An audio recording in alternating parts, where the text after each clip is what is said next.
Hello everyone, welcome to my channel. और आज हम टॉपिक पढ़ रहे हैं नोसोड्स। तो हम इसमें मैं आपको ये भी बताऊंगी कि इसमें 5 मार्क्स का अगर आंसर आएगा तो आपको कितना कंटेंट लिखना है, और अगर 10 मार्क्स में पूछा जाए तो आपको कितना कंटेंट लिखना है। और हम पूरा नोसोड्स डिस्कस करने वाले हैं अपने इस लेक्चर में। तो स्टार्ट करते हैं। सबसे पहले हम इसका इंट्रोडक्टरी पोर्शन देखेंगे, ठीक है। तो हम इसे यहाँ से लेके यहाँ तक देखने वाले हैं। तो सबसे पहले नोसोड्स वर्ड का मीनिंग समझ लेते हैं। नोसोड्स एक्चुअल में होता क्या है।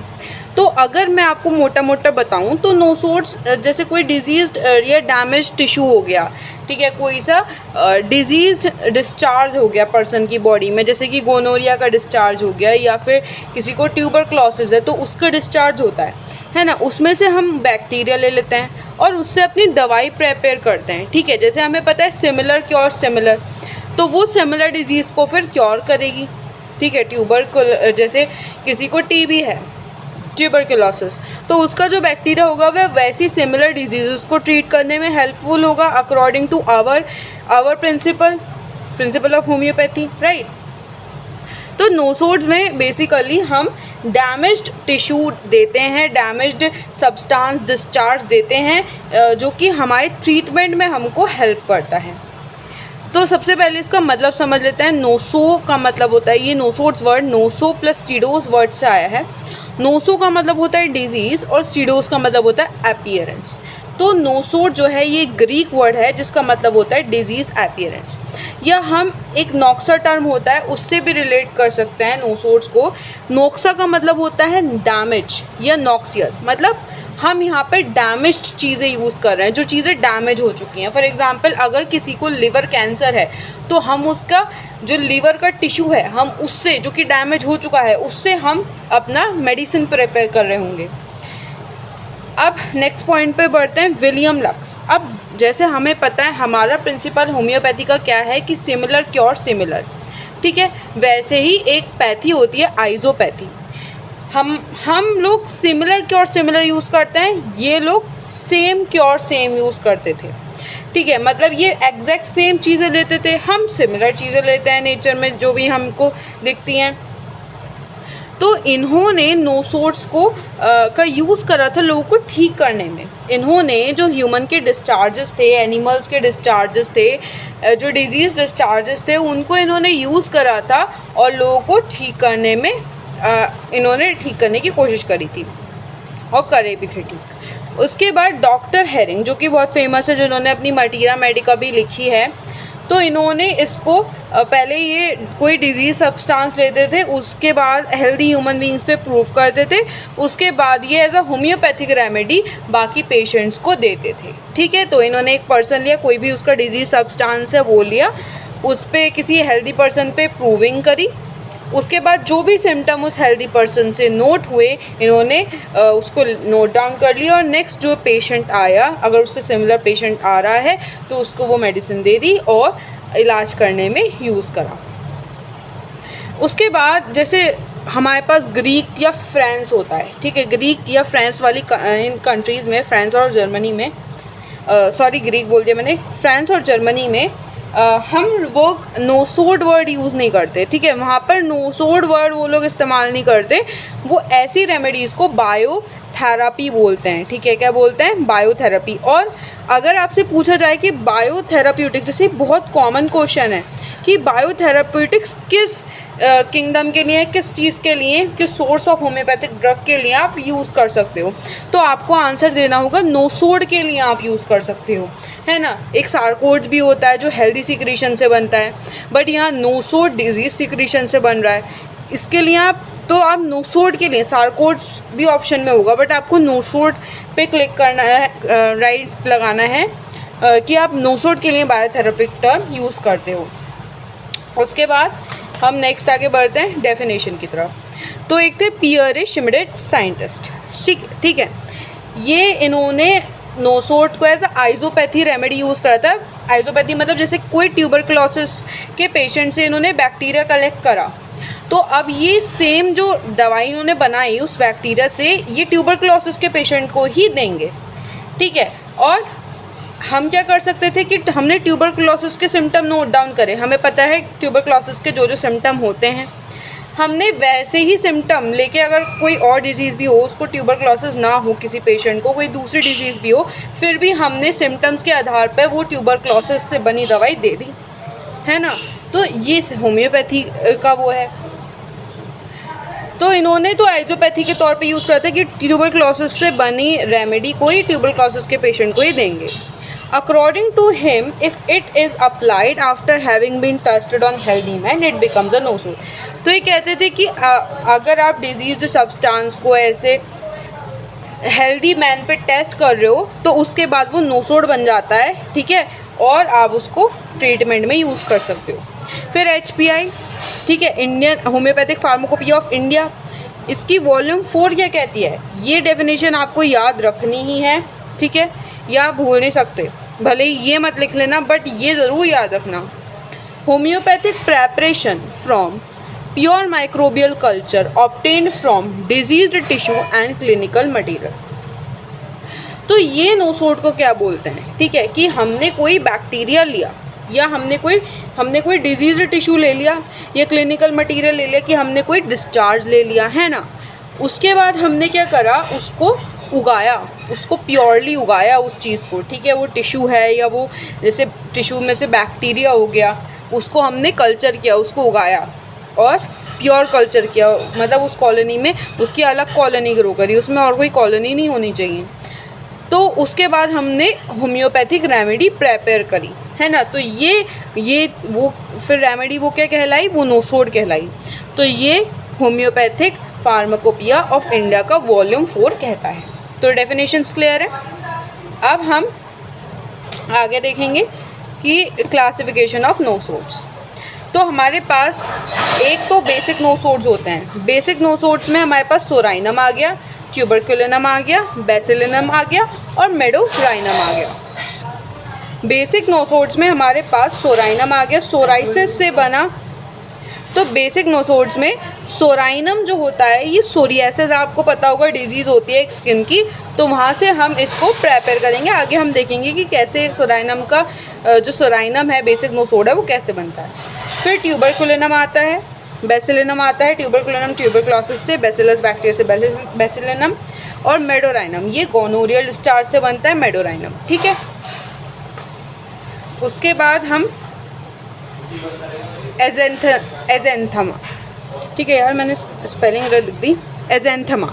एजेंथमा क्या होता है, एक वाइड स्प्रेड रैश होता है, मतलब पूरे शरीर पे अगर एक रैश फैल जाता है और ये यूजुअली रेड कलर का होता है, ठीक है। तो इससे वैक्सीनम, इसके अंदर वैक्सीनम आती है, डिप्थेरिनम आती है, एंथ्रेसिनम आती है, ठीक है। फिर आइसोपैथिक नोसोड्स में देखिए, ये मैंने जो एग्जांपल्स मार्क कर रखे हैं ना, ये मैंने कुछ ऐसे एग्जांपल्स मार्क कर रखे हैं, आपको इसमें सारे नहीं लिख रखे, जो इम्पॉर्टेंट है मैंने वही लिख रखे हैं। आइसोपैथिक नोसोड्स में स्ट्रेप्टोकोकिनम है, स्टेफाइलोकोकिनम है, निमोनोकोकिनम है, मलेरिया ऑफिशिनलिस है और पायरोजेनियम है। फिर ऑटोजेनस को समझते हैं। नोसोड्स प्रिपेयर्ड फ्रॉम डिस्चार्जेस और secretion from pathological tissue organs of patient himself of treatment of dietary disease. तो ये इसमें क्या करते हैं, हम कोई डिस्चार्ज ले लेते हैं या हम कोई सिक्रीशन ले लेते हैं, कोई पैथोलॉजिकल टिश्यू है, ठीक है, जैसे किसी को लीवर कैंसर है तो उसका टिश्यू ले लिया, कोई ऑर्गन ले लिया, किसी का लिवर डैमेज है तो लिवर ही ले लिया, तो उसकी किसी को तो ऐसे चीज़ों से जब हम नोसोड प्रिपेयर करते हैं तो वो ऑटोजेनस कहलाते हैं, ठीक है, ऑटोजेनस नोसोड्स। अब लेसर यूज्ड में हमारे पास है, जो कम यूज़ होता है, एम्ब्राग्रीजिया और ई कोलाई। अब हमारे पास है depending on the nature of material use. अब जो हमने मटीरियल यूज़ करा है उसके आधार पर हमारे पास नोसोड, अब आपको ये याद रखना है, नेचर ऑफ मटीरियल यूज, जो हमने मटीरियल यूज़ करा है उसके आधार पर नोसोड जो हैं वो 4 कैटेगरीज में डिवाइड होते हैं। एक तो N1 nosode prepared from lysates of micro organism producing bacterial endotoxin. N1 category में वो नोसोड्स आते हैं जिन्हें हम जो कि मतलब ऐसे माइक्रो ऑर्गेनिज्म होते हैं, ऐसे माइक्रो ऑर्गेनिज्म से हम ऐसे नोसोड प्रिपेयर करते हैं, ऐसे माइक्रो ऑर्गेनिज्म जो कि बैक्टीरियल एंडोटॉक्सिन प्रोड्यूस करते हैं, ठीक है। एक होता है बैक्टीरियल एंडोटॉक्सिन और एक होता है एक्सोटॉक्सिन। तो इसको आप डिटेल में आगे क्लासेस में पढ़ोगे। तो बट हम N1 कैटेगरी में बैक्टीरियल एंडोटॉक्सिन वाले माइक्रो ऑर्गेनिज्म को देखते हैं, जिसका एग्जाम्पल है टाइफॉइडिनम और इकोलाई। और नोसोड्स prepare of micro organism N2 category में कौन से आते हैं? ऐसे माइक्रो ऑर्गेनिज्म आते हैं जो एक्सोटॉक्सिन प्रोड्यूस करने की क्षमता रखते हैं, जिसका एग्जाम्पल है डिप्थेरिनम। N3 कैटेगरी में ऐसे नोसोड आते हैं जिनको कि हम टॉक्सिन्स को प्यूरिफाई करने के बाद प्रेपेयर करते हैं, ठीक है। ऐसे नोसोड्स जिनके लिए जो टॉक्सिन हमने लिया है पहले हम उसको प्यूरिफाई करेंगे, उसके बाद नोसोड बनाएंगे। फिर N4 कैटेगरी में नोसोड्स जो होता है वो आप माइक्रो ऑर्गेनिज्म, वायरस से या क्लिनिकल मटीरियल से प्रेपेयर करते हो, ह्यूमंस के या ह्यूमन के डिजीज सब्सटेंस से, ठीक है। कि हमने कोई वायरस ले लिया है ना, कोई क्लिनिकल मटीरियल ले लिया, जैसे कि हमने सिफिलिस का वायरस ले लिया, सिफिलिनम बनती है, मॉर्बिलिनम बनती है और इन्फ्लुएंजियम बनती है, इन्फ्लुएंजा वायरस ले लिया हमने, ठीक है। अब मैं आपको बता दूं कि अगर आपको पूछा जाता है कि 5 मार्क्स में आपको इस पे क्वेश्चन लिखना है, इस पे आंसर लिखना है, तो आप कितना लिखोगे? सबसे पहले आपको ये चीज़ें बस इसमें आपको इतना लिख देना है कि नोसोड का मतलब क्या होता है, ठीक है। उसके बाद आपको डायरेक्ट डेफिनेशन शुरू करनी है, ठीक है। डेफिनेशन आप लिख दोगे, PRA वाली मत लिखना, HPI वाली लिख देना। तो आपने क्या लिखा, इसका मतलब लिख दिया, ठीक है। उसके बाद आपने ये डेफिनेशन लिख दी। देन क्लासिफिकेशन ऑफ नोसोड्स आपको पूरा लिखना है और इसके जो टाइप्स हैं ये पूरे लिखना है। तो इस हिसाब से आपका 5 नंबर का हो जाएगा, ठीक है। 5 नंबर का आपका क्वेश्चन हो जाएगा। आपको 1-1.5 पेज तक लिखना होता है और इतना काफ़ी रहेगा। फिर अगर आपसे 10 नंबर में पूछा जाता है तो आपको ये चीज़ें छोड़ देनी है। ये बेसिकली MCQ बेस्ड क्वेश्चन ज़्यादा हैं, ठीक है। आप 10 नंबर में ये देखें, ये कंटेंट जो डिजीज़ प्रोडक्ट्स हैं ह्यूमन बीइंग, जो डिजीज़ प्रोडक्ट हैं ह्यूमन बीइंग के या जो भी नोसोड्स के टाइप हैं, ये तो आपको पूरे लिखने ही हैं, ये आपको पूरे लिखना है, ये आपको पूरे लिखने हैं। बट यहाँ पर क्या है कि कुछ रिपीटेड टर्म्स हैं वो आप छोड़ सकते हो। तो ये 2 पेजेस तो आपको पूरे लिखना है और ये क्लासिफिकेशन भी आपको पूरा लिखना है और ये N1 N2 जो भी कैटेगरीज होती हैं वो पूरी लिखनी है। अब डेफिनेशन में आप HPI की डेफिनेशन लिख सकते हो और इसका मतलब लिख सकते हो, इतना काफ़ी होगा, इतना सफिशिएंट होगा, ठीक है, 10 मार्क्स के हिसाब से। अब हम देखने वाले हैं कि डिजीज़ प्रोडक्ट ऑफ, मतलब हम ना नोसोड, जैसे हमको ना याद करना है कि कौन कौन से नोट्स कैसे कैसे बनते हैं, तो हम डिफरेंट टाइप्स के ना नोसोड्स देखने वाले हैं और उनकी हम प्रेपरेशन देखने वाले हैं कि वो कैसे बनते हैं। तो सबसे पहले टाइप हमारे पास है disease product of human beings, ठीक है। मतलब जो ह्यूमन बींग्स के डिजीज़ प्रोडक्ट्स हैं हमारी बॉडी में, तो उनसे कैसे हम नोसोड्स बनाते हैं और कौन कौन से नोसोड्स बनाते हैं। सबसे पहले हमारे पास आता है bacillinum Burnett, sputum of tuberculosis patient containing bacteria. अब जो बलगम होता है ना ट्यूबरक्लोसिस पेशेंट का, उसमें जो ट्यूबरक्लोसिस का बैक्टीरिया प्रेजेंट होता है उससे हम बैसिलिनम बर्नेट बनाते हैं। बैसिलिनम टेस्टिनम, अब ऐसे ट्यूबरक्लोसिस का पेशेंट मतलब कोई पेशेंट जो कि ट्यूबरक्लोसिस से सफ़र कर रहा है, उसके टेस्टिकल्स से हम बैसिलिनम टेस्टिनम बनाते हैं। देन कार्सिनोसिनम आती है, जिसे हम नॉर्मल लैंग्वेज में कार्सिनोसिन बोलते हैं। तो लीवर मेटास्टेसिस, मतलब ऐसा पर्सन जो लीवर कैंसर से सफ़र कर रहा है उसके टिश्यू को हम लेंगे और कार्सिनोसिन बनाएंगे, ठीक है। फिर diphtherinum, from diphtheritic membrane of patient diphtheritic toxin. अब जो पेशेंट होगा उसकी डिप्थेरेटिक मेम्ब्रेन होगी, उसमें से हम डिप्थेरेटिक टॉक्सिन कलेक्ट करेंगे। देखो यहाँ पर हम टॉक्सिन ले रहे हैं, ठीक है, उसमें से हम डिप्थेरेटिक टॉक्सिन कलेक्ट करेंगे और डिप्थेरिनम ये नोसोड बना लेंगे। इन्फ्लुएंजा, तो हमारे पास stock prepared by Pasteur Institute Paris specially for homeopathic use. अब ये इन्फ्लुएंजा ना बहुत ख़तरनाक वायरस होता है ना। वायरस के साथ आपको मतलब सोचना पड़ता है छेड़छाड़ करने से पहले या कुछ भी काम करने से पहले। तो इन्फ्लुएंजा जैसे कोरोना वायरस हो गया, बर्ड फ्लू वाला वायरस हो गया, तो ये सब इन्फ्लुएंजा वायरस होते हैं, ठीक है। तो इसमें ही एक वायरस आता है, मतलब ये इन्फ्लुएंजा जो ये कैटेगरी है वायरसेस की, ठीक है, एक ग्रुप है वायरस की। तो एक पास्चर इंस्टीट्यूट है जो कि पेरिस में है, इसने इसके काफ़ी सारे स्टॉक्स प्रिपेयर कर रखे हैं जहाँ से हमें अपने होम्योपैथी के इस्तेमाल के लिए बनाना है। तो हम यहाँ से ले सकते हैं। ठीक है, हमें होम्योपैथिक यूज़ के लिए यूज़ के लिए चाहिए तो हम इसे यहाँ से ले सकते हैं। फिर ऑस्टियोआर्थराइटिक नोसोड। अब from synovial fluid of articulation specially knee and hip osteoarthritic patient. अब ऐसे ऑस्टियोआर्थराइटिक नोसोड जो होता है, जैसे हमें पता है कि हमारा जो नी जॉइंट होता है, हिप जॉइंट होता है, उसमें साइनोवियल फ्लूइड होता है। तो ऐसा पेशेंट जो कि आर्थराइटिस से सफ़र कर रहा है, हम उसके नी या फिर हिप जॉइंट में से हम उसके साइनोवियल फ्लूइड निकाल लेते हैं और उससे हम ये ऑस्टियोआर्थराइटिक नोसोड बनाएंगे। Then psorinum. ऐसा पेशेंट जो कि इच इरप्शन से सफ़र कर रहा है, मतलब जैसे सोराइसिस जो आती है तो उसमें क्या बहुत इरप्शंस हो जाते हैं। ठीक है, पूरी स्किन पे हो जाते हैं, तो उसका हम एक्जिडुएट लेंगे। उसमें जो पस बनता है ना, वो हम ले सकते हैं, और उसमें जो या फिर फ्लूइड आता है वो चीज़ हम ले सकते हैं और हम सोराइनम बनाएंगे। ठीक है, सोराइनम नोसोड बनाएंगे। अब स्कारलेटम। अब lysate from scabs of patient suffering from scarlatina. अब स्कारलेटिना का ना, इसमें क्या होता है कि थोड़ा फीवर आता है, रैश हो जाते हैं बॉडी पे। तो ऐसा पर्सन जो कि स्कारलेटिना से सफ़र कर रहा है, उसके हम स्क्रैब से बनाएंगे। Then tuberculinum from culture of mycobacterium tuberculosis. तो हम इसमें कल्चर करेंगे माइक्रोबैक्टीरिया ट्यूबरक्लोसिस का, उसको उगाएंगे। Then disease product of animals. अब डिजीज प्रोडक्ट ऑफ एनिमल्स में आता है anthracinum. Lysed obtained without addition of antiseptic from liver of rabbit suffering from anthrax.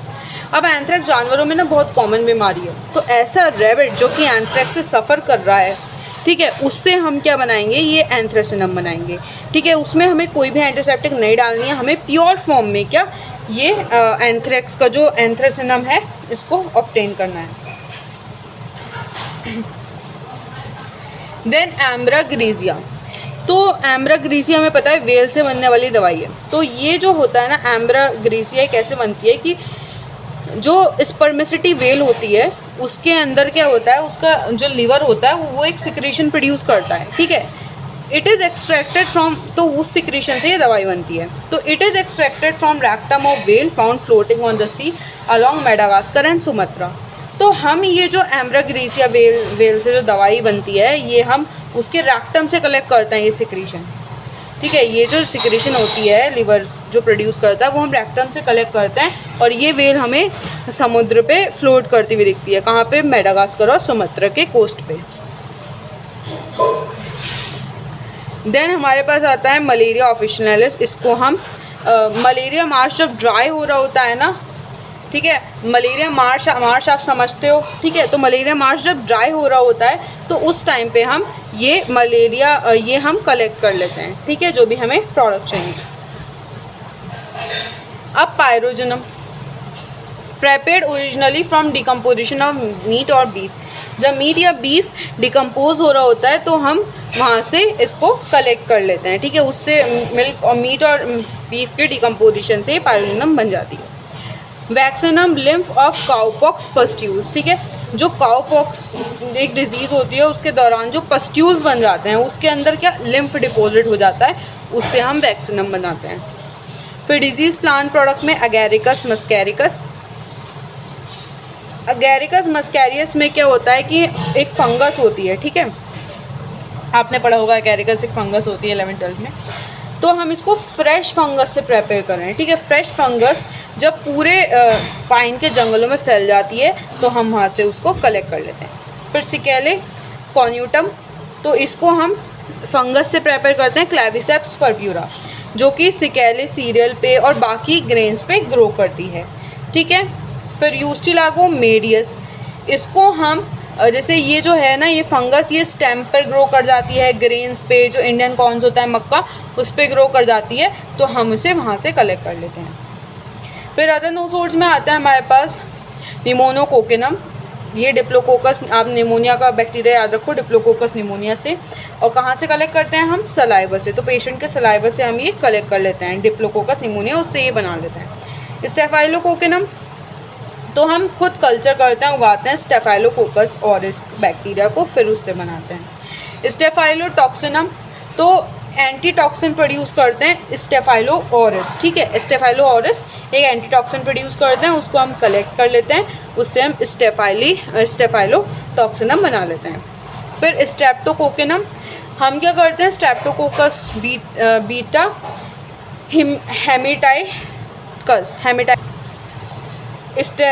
Streptococcus beta हीमोलाइटिकस, इसको हम उगाते हैं, ठीक है। इसका हम कल्चर करते हैं, उसके बाद हम स्ट्रेप्टोकोकनम बना लेते हैं। स्ट्रेप्टोएंटेरोकोकनम, इसको भी क्या हम करते हैं, इसको उगाते हैं। जो भी बैक्टीरिया, आप इसको बहुत याद करना बहुत आसान है कि जहाँ जहाँ बैक्टीरिया है वहाँ आपको उगाना ही पड़ेगा, ठीक है। टेटेनोटॉक्सिनम, जैसे टेटेनिक टॉक्सिन होता है, उसको जब हम डाइल्यूट करते हैं तो उसके डाइल्यूट करने के बाद हम ये दवाई बनाते हैं। अब बावल नोसोड में आपको प्रेपरेशन याद नहीं करनी, बस नाम याद करना है। बैसिलम नंबर 7 इंपॉर्टेंट है, बैसिलम नंबर 10 इंपॉर्टेंट है और मॉर्गन इंपॉर्टेंट है। फिर ट्यूबरकुलिनम ग्रुप ऑफ नोसोड्स, तो इसमें ट्यूबरकुलिनम एविस होता है। जैसे कि बहुत सारे हैं ना ट्यूबरकुलिनम के, तो कन्फ्यूजन हो जाती है, तो हमें याद करना है कि अगर चिकन से बन रहा है तो एविस लगा देना है, ठीक है। तो prepared from mycobacterium tuberculosis of chicken, तो ये क्या है कि इस जो ट्यूबरक्लोसिस बैक्टीरिया चिकन का होता है उससे बनता है। ट्यूबरकुलिनम बोविस प्रेपेयर्ड फ्रॉम पस of tuberculosis abscess in animals, कोई भी जानवर है, ठीक है, उसमें फोड़े बन गए ट्यूबरक्लोसिस के, तो उसके फोड़ों में से जो पस आता है हमने उसको कलेक्ट कर लिया, उससे हमने दवाई बना ली ट्यूबरकुलम बोविनम। बोविनम मतलब एनिमल्स जो होते हैं, कैटल्स वगैरह, है ना। फिर ट्यूबरकुलिनम कॉच, इसको हम मायोबैक्टीरियम ट्यूबरक्लोसिस का कल्चर करके उगाते हैं और बनाते हैं। फिर बेसिलिनम बर्नेट, तो इसको हम जो पर्सन होता है, पेशेंट होता है, उसका जो बलगम होता है, उसमें जो प्रेजेंट ट्यूबरक्लोसिस का बैक्टीरिया होता है उससे हम बनाते हैं, ठीक है। तो I hope you like the video, don't forget to like, subscribe and share my channel. Thank you.